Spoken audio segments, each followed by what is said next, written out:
Dohrali sme teda tento slovenský skvost. Strašne som chcel, aby to bolo slovenské GTA. A po prvej polovici mám brutálne zmiešané pocity. Pre YouTube doplním, hrali sme Viva Slovakia. Úplne najviac ma nasralo to, jak je tá hra brutálne neoptimalizovaná. Kamoško, tak mi sa nedočítala textúra, to čo? Ja som ju na starom kompe ani nerozbehol. Pamätám si ešte to prvé demo, jak sa tam dalo chodiť medzi tými činžiakmi iba a tak. To mi išlo ešte celkom v pohode, ale táto plná hra úplná katastrofa. Ja som to musel pustiť dokonca ešte na nižšie rozlišenie ako je Full HD, na úplne nízke detaily a tá hra proste aj tak stále sakovala. Sorry, ale akcia žiadna. V tejto prvej polovici boli reálne dve misie, kde ste si vedeli zastrieľať. Cením celkom to rádio, že tam spravili, že to nebola len random hudba, ale boli tam reálne reklamy z tej doby, boli tam relácie, alebo sa to aspoň tak chcelo tváriť. Veď to je Kleenex Plus! Prišiel som si poradiť s touto masnotou.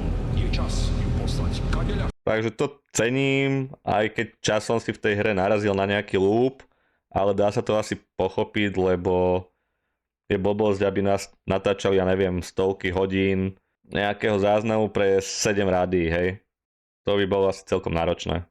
Mne to prišlo tak, tá hra, že chalani všetok budget, všetku svoju energiu, všetok svoj entuziasmus minuli na model tej Bratislavy a akože povedzme si, tá Bratislava je absolútne vypimpená. Jazda úplný otras, akože chápem, že sa na to možno nesústredili, ale Mafia 2002 mala lepší jazdný model jak toto. Mohlo to byť proste lepšie.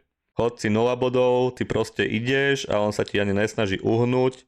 A čo ma absolútne najviac nasralo, proste najväčšia blbosť z toho všetkého, že ja ho prejdem a on ešte povie, on sa ospravedlní. Chápeš, že prepačte, alebo chápeš, blbosť proste.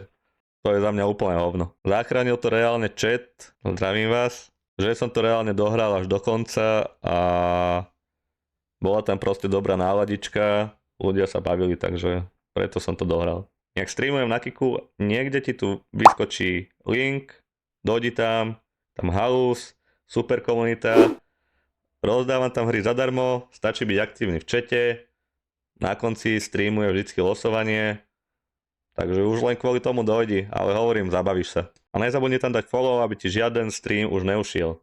Misie boli reálne úplne o ničom, táto prvá časť fakt nuda. Boli to skôr také misie z povinnosti, nemali nejakú dušu, reálne som z toho nemal ten feeling, že to je real, bolo to proste strašne umelé.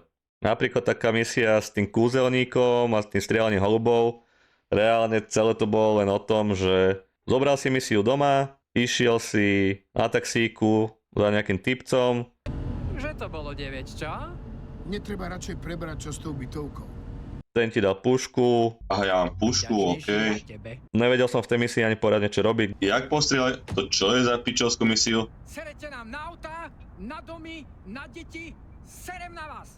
Kde mám tie holuby hľadať, lebo ja som ich hľadal niekde po streche. Pobehovať tu s puškou nerobí dobrú krv. Však dobre, ja tu nevidím tie holuby, to čo je za priebanú misiu? Tieto domy si postavili Nemci pre svojich generálov, keď si mysleli, že vyhrajú druhú svetovú vojnu. Až potom som si všimol, že sú úplne hore. Aha, dobre. A nič, postrieľal som proste 10 holubov, typek mi povedal, že fasa, išli sme sa niekam previesť, tam som ho vysadil a išiel sa zase naspäť domov pre ďalšiu misiu. That's all. Strašne ma nasralo, že tam neboli ani žiadne cutscény, to bola vec, ktorá ma asi najviac klamala z celej hry. Hardi nevedia chytiť jedného slízkeho zasrana. Nejaký mladý Maďar od tajných sa z únosu syna zesral a zdrhol bohovie kam. Aj cez tú všetku mizériu by to aspoň trochu tú hru nejak zachránilo, ale boli tam proste len nejaké obrázky, ktoré sa zoomovali. Na to bolo celé odprezentovanie toho príbehu. Ešte keď si pozrieš v cutscene tie otrasné modely, to hranaté víno, to je úplný otras. Tá streľba, čo ja viem, celkovo aj animáci sa absolútne nekryjú, proste absolútne easy AI, kde oni len idú k tebe, to je celé. Čiže vybavíte ich pomerne jednoducho. Celkovo tá obťažnosť tých prestreliek je daná len počtom tých NPC a tým, že ťa to hodí do random situácie. Nič viac. Takže ja neviem. Ja mám na túto hru fakt nervy. Ja dúfam, že ju čím skôr dohráme a budeme sa môcť vrhnúť na niečo lepšie na ďalšom streame. Reálne mi to pripadalo jak average slovenský film, proste raz vidieť a dosť, v tomto prípade asi raz zahrať a dosť. Takže to boli moje dojmy z prvej časti a ešte si dáme ďalšie vyjadrenie po streame, keď to dohráme. Ako dojmy z tejto hry. Táto druhá časť bola o dosť lepšia. Konečne tam boli tie misie, ktoré akože poznáme z toho reálneho slovenského podsvetia. Yes, dobre, máme ho. Tu je vy kokoti! Našiel som ho! Tak, nálejte to do ňoho. Po tých práškoch bude konečne kľudný.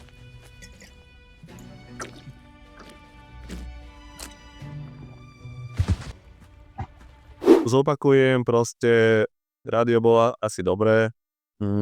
Jazdný model Mafia 2002 lepšie, GTA 3 2001 lepšie, hej.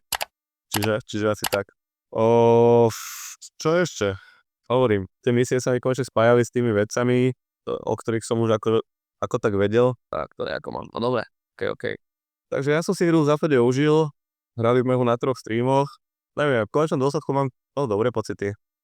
Akože zabojil som sa, len teda hovorím, problém je to, že veľa tých vecí tam je nedotiahnutých, hlavne ten život toho mesta. Neviem, či sa tu dá ešte niečo robiť okrem toho hlavného story. A ako sú tam proste stále bugy. Neviem, koľko je to aj na vonku, rozmýšľam, keď to vyšlo, počkaj, pozrieme to možno. 2025, ale to bola to druhá časť, až nie. Všade píšu 17. apríl 2025 a podľa to bolo ešte skorej. Podľa to bolo 18. apríl 2024, OK. Takže po vyše 2 rokoch tá hra má stále bugy. Čo pokladám za veľké mínus. Ja chápem, že pre Romana to možno bolo veľké sústo.